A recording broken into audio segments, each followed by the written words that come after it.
اللهم صل وسلم وبارك عليك يا حبيبي يا رسول الله. عاملين ايه يا حبايب قلبي؟ وحشتوني من الفيديو اللي فات. كل سنة وانتم طيبين، رمضان كريم عليكم يا حبايبي وعلى أمة محمد أجمعين يا رب. هنا بقى ايه؟ طبعا كنت محتارة اعمل فطار ايه. لقيت عندي نص فرخة اسيبها، قلت لا اجيبها. مسكتها كده، قطعت الصدر قطع صغيرة زي اكنها هتتشوي على الفحم. احنا بالفعل هنشويها زي الفحم بالظبط، وهتطلع احلى وانضف من بتاعة بره بكتير. دلوقتي بتروحي تشوي الفرخة من بره بتبقى عاملة 50 و60، وساعات بتوصل ل80 جنيه. طب وليه بايدينا نعملها وبنطلعها احلى من بتاعة بره بكتير؟ زي ما انتوا شايفين قطعت الصدر، كنت انا مقطعاه، وهنا ضفت الورك كده قطعته وعملت فتحات فيه من الجنب كده بالشكل اللي انتوا شايفينه ده. هقطعه قطع صغيرة زي اكنها مشوية على الفحمة بالظبط. بتبقى بجد كانت حلوة قوي، وكانت طعمها بصوا لذيذ كده، والله لذيذ يا اخواتي. وعندي البولة اللي كنت بضيف فيها الفراخ دي، طبعا حاطه فيها دقيق. انا بغسل الفراخ بدقيق وملح خشن وليمون، مش بضيف على الفراخ ولا خل ولا اي حاجه من دي. الخل بيزفر الفراخ يا حبايبي. الدقيق والملح والليمون بجد حلوة قوي بالشكل اللي انتوا شايفينه ده. وبرضو هشطفها شطفة حلوة تاني وهوريكم بقى هعمل فيها ايه. بصوا، هروح بقى اغسلها تاني كده وايه هوريها لكم. انا طبعا كنت غسلاها، ودي كنت عصرة فيها ليمون بس قبليها كنت شاطفاها بقى ايه، ضايفة فيها ليمون ودقيق وملح خشن. وجبت الخلاط وقطعت طماطميتين 4 تربع كده، وبصلاية، وقطعتهم بالشكل اللي انتوا شايفينه ده. وهضيف دلوقتي نص كوباية خل، طبعا دي التتبيلة بتاعت الفراخ، ونقطة ملح، يعني نقطتين 3 كده، ربع معلقة، سموها زي ما انتم عايزين تسموها. وضربت المكونات الخطيرة الجبارة اللي معانا دي في الخلاط. وجبت مصفى ضيقة، جبت بولة وجبت مصفى ضيقة وبصفيه كده بالشكل اللي انتوا شايفينه. طبعا التتبيله دي بجد حلوه قوي. طبعا التتبيله بتاعت الفراخ احلى اللي انت تعمليها مثلا من بالليل للصبح، تبيتيها في التلاجة اقل ما فيها 6 ساعات 8 ساعات. كل ما التتبيله بتقعد وقت طويل في التلاجة، كل طبعا ما بتلاقي الفراخ طعمها احلى، وبتبقى شاربة من الصوص ومن التتبيلة. زي ما انتوا شايفين، فضيت بقى الصوص اللي احنا كنا عاملينه في الخلاط ده. عندي دلوقتي معلقة من السكر، دي التوابل بقى. الموجود عندك اعملي بيه، واللي مش موجود ما تعملهوش عادي. كلها زي بعضها يا حبيبة قلبي، وكلها اهم حاجة الطريقة والخطوات والوصفة. اللي يعني مثلا عندك توم باودر ضيفيه، ما عندكيش ما فيش مشكلة، فص توم من وهرسيه. الموجود عندك اعمليه. زي ما انتوا شايفين ضفت معلقتين من الكاتشب ومعلقة سكر. وهضيف دلوقتي عصرة ليمونة كاملة. بصوا الحتة دي بقى، نص الليمونة التاني وقعت مني. بصوا بتحصل عادي، بتحصل في احسن العائلات يا حبايبي. انا بضحك معاكم. كل سنة وانتم طيبين يا حبايب قلبي.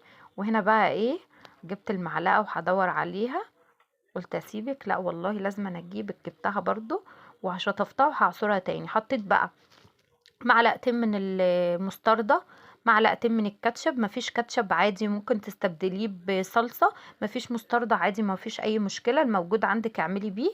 بصوا نص الليمونة هشطفها بقى وهعصرها تاني. هنزل دلوقتي بقى بتوم باودر، بصل باودر، نص معلقة من الملح، عشان أنا طبعا حطيت في اول التتبيلة ربع معلقة مع الطماطم والبصل والخل في الخلاط. وضفت ربع كوباية مية صغيرة جدا، وضربت المكونات دي مع بعضها. هنا بقى هضيف زعتر وروزماري. طبعا الزعتر بيبقى في تتبيلة الفراخ جبار يا حبايبي، بجد فظيع. روزماري بقى كده. هضيف دلوقتي فلفل، اي بهارات موجودة عندك وانتي بتحبيها وتفضليها ضيفيها، مفيش اي مشكلة. ودي كانت حبة بابريكا عندي، وتوم باودر وبصل باودر ودبس رمان. بس دي الخلطة بتاعتنا. وهقلب بقى المكونات دي كلها مع بعضها كده. دبس الرمان ده بتبقى في التتبيلة بجد فظيع. هقلبه كده. هقلب بقى ايه، وهضيف زبداية. مفيش زبداية ضيفي ربع كوباية لبن، مفيش اي مشكلة عادي. هقلبت بقى كل الحاجات دي، ودلوقتي هنزل بالزبداية. صلوا على الرسول يا حبايب قلبي. ما تنسوش اللايك عشان انتم مقصرين معايا قوي يا حبايبي ومش عارفه ليه. هو اللايك بيكهرب ولا ايه يا فوزيه؟ ما يكونش بيكهرب وانا مش عارفه. حطي اللايك يا حبيبه قلبي، ده اللي بيدعمني. وهجيب انا كل ده اصلا بجيب الزبدايه، خدوا بالكم.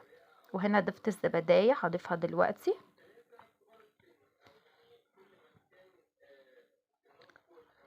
الموجود عندك اعملي بيه، ما توقفيش نفسك على حاجه. وهقلبها بقى كده لحد ما تتفكك معايا خالص.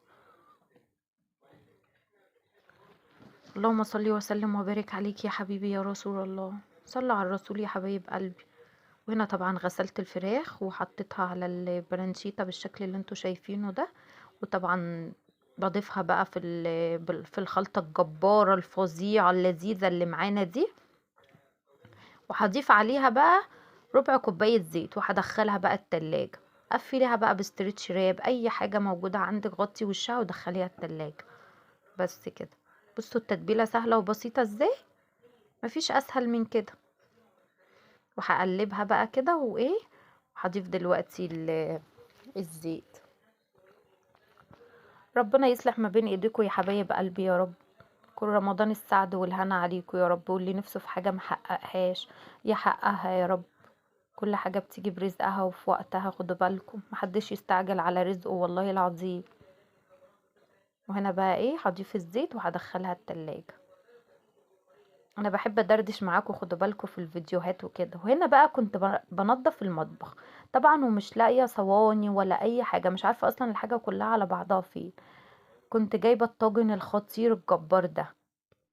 طبعا اسيبه، قلت لا والله العظيم لا جايبك وعامله فيك الفراخ. وبجد والله العظيم الوصفه ولا طلعت لزق ولا بصوا اي لوز حاجه، اللوز، بنفس بجد التتبيله فظيعه. ودخلتها على الفرن، ممكن تضيفها في صينيه، ممكن تشويها على جريلا الموجود عندك اعملي بيه. هنا بقى طلعت الفراخ بقى وحطيت عودين من الخضرة بقى يا حبايبي، لزوم التكات والحركات. شايفين المنظر بجد كانت فظيعة.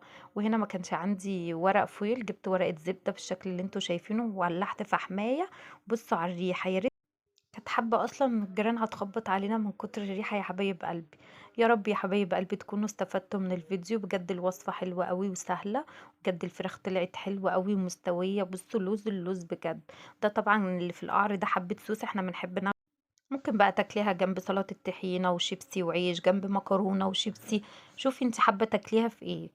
ويا رب يا حبايبي تكونوا استفدتوا من الفيديو. ما تنسوش اللايك والشير وتفعلوا الجرس عشان ينزل لكم كل جديد من فيديوهاتي. اشوفكم على خير